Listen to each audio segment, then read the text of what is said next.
Muiz bin Azwar.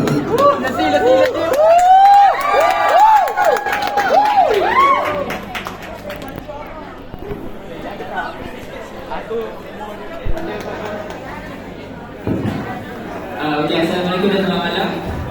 Saya Muhammad Muiz dari Program Industri.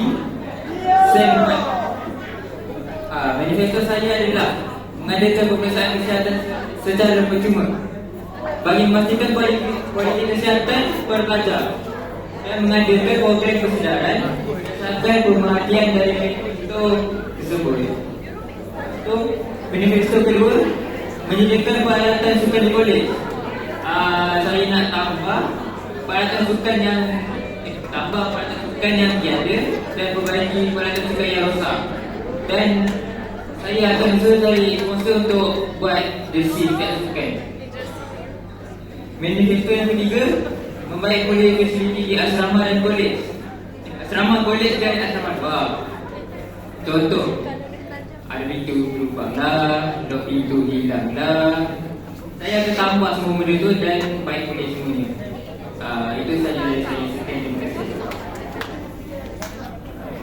Ada soalan ke? Terima kasih diucapkan. Ada soalan yang dituju? Ada soalan? Jangan laju-laju.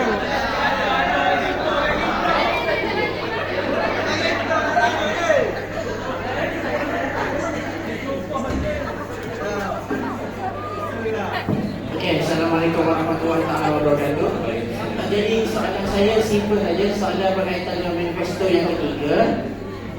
Fasiliti manakah yang sekarang ini yang perlu diberi perhatian dan apakah solusi ataupun jangka masa panjang selain daripada kita hanya perlu membaik pulih sahaja fasiliti. Terima kasih.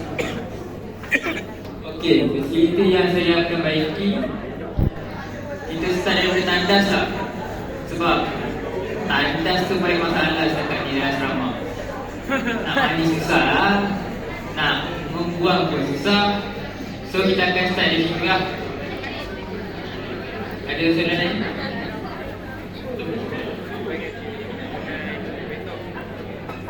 Terima kasih diucapkan kepada Amir Muiz. Seterusnya saya menjemput calon ke-12 Muhammad Zuamar Halim bin Zawawi.